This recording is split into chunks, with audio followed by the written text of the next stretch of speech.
Malam teman-teman, aku dapat isaroh. Jadi aku bikin video karena kepala aku udah berat, udah pusing. Karena dari tadi siang harusnya aku bikin video, tapi aku karena sibuk, aku minta maaf sama Gusti Allah. Dan videonya tentang The Day Part 2, bencana besar yang akan menelan banyak korban di Jawa, di Nusantara. Dimanapun, selama kelakuan kalian itu nggak berubah, gak perlu sok alim, gak perlu munafik, apa adanya, walaupun penuh dosa, penuh maksiat, Tuhan itu maha pengampun. Siapapun bahkan diampuni, asalkan dia itu apa, mau memperbaiki diri. Gak usah sok baik menjadi orang yang munafik. Kenapa bencana itu ada, didatangkan sama Allah untuk menghukum, untuk peringatan buat kalian. Biar apa?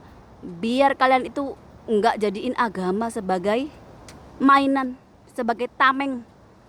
Arab hancur gara-gara agama di otak-atik sama manusia, orang jadi percaya, nggak ngalor nggak gidul, sampai sekarang hancur. India juga agama yang dimainkan, makanya dijajah sama Inggris. Indonesia 65 yang dimainkan apa?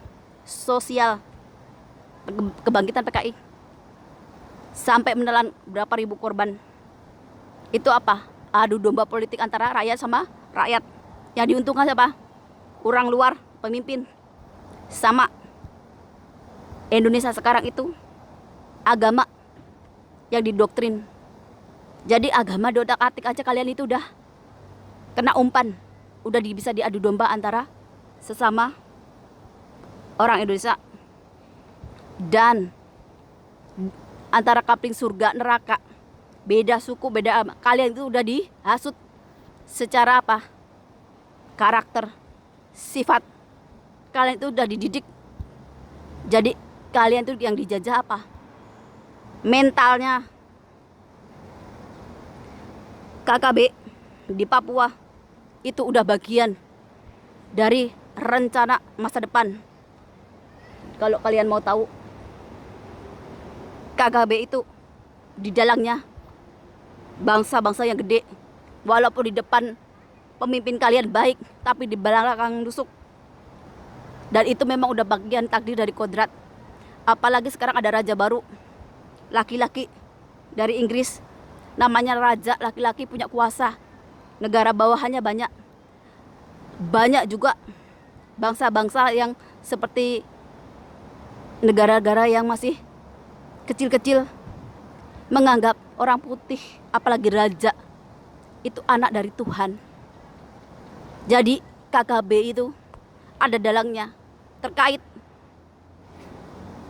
Kalau kalian nggak percaya, aku lihat di Helmi Yahya, kalian lihat videonya, ada. Itu sesuai. Kenapa ada bencana? Sesudah bencana kalian akan dapat pemimpin baru yang secara aura, secara kekuatan, secara kegaiban itu sama, lebih daripada yang Raja Inggris. Kenapa? Karena dia juga seorang ratu yang orang, kebanyakan orang menganggap raja atau ratu itu masih punya kelebihan dari segi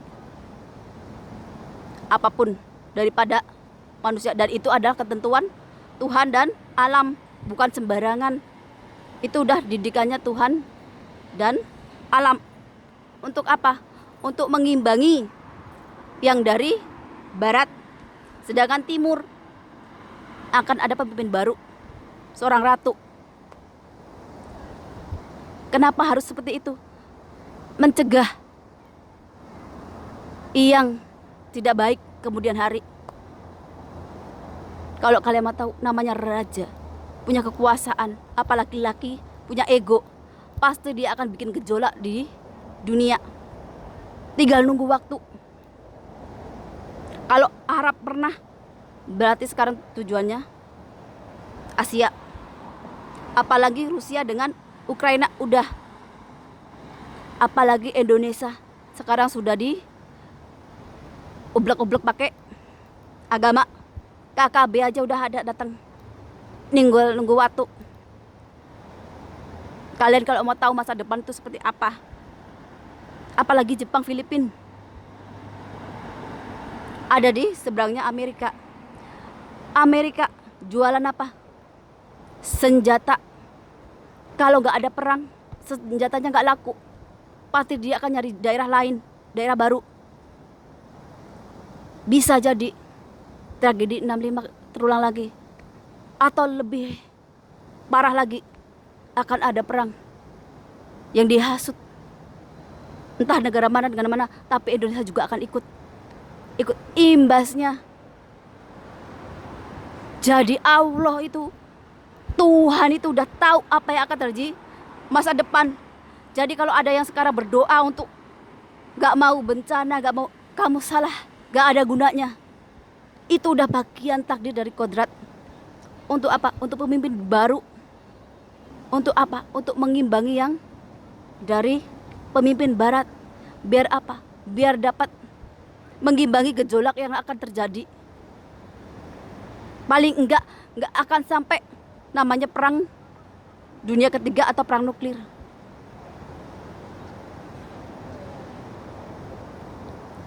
Kenapa? Kalian lihat aja Papua sekarang, itu udah campur tangan asing. Indonesia bagian bawah itu udah diacak-acak, udah didoktrin agamanya.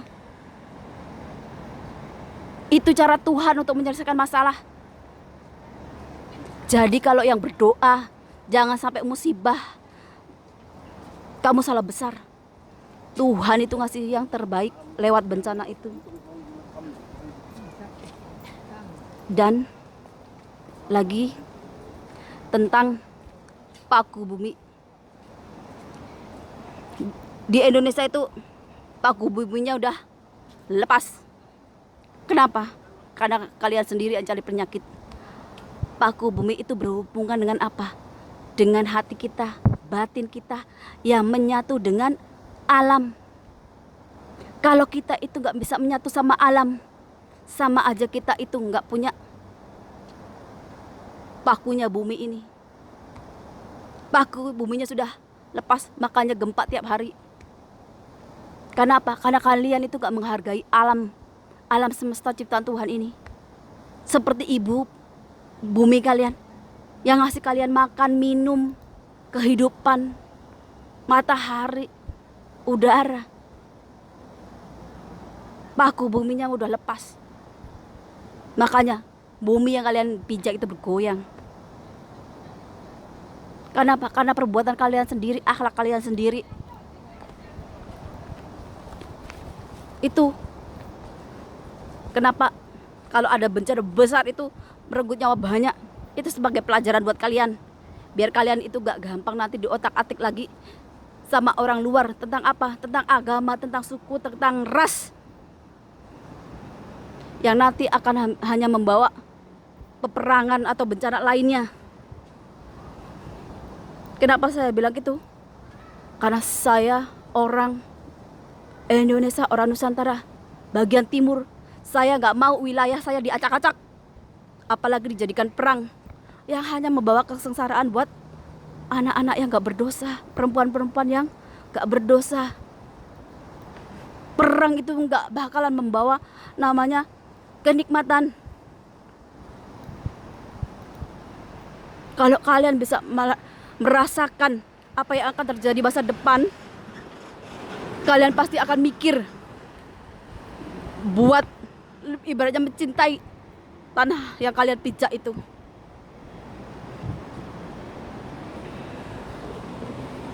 Allah itu ngasih ilmu, gak cuman alam, mulai dari politik, mulai dari agama, kehidupan, semua itu ada. Agar apa? Agar kita ini bisa selaras, mengerti hidup itu seperti apa. The day itu cara Tuhan mengubah takdir kalian. Paling enggak itu akan menjadi tameng agar bencana yang lebih besar lagi itu bisa dihindari. Kalau kalian mau tahu. Jadi kalau yang merasa sebagai sakti terus bisa mengubah bencana atau apapun, aku mau lihat seberapa hebat kamu bisa menentang namanya takdir yang udah ditentuin sama Sang Pencipta kehidupan.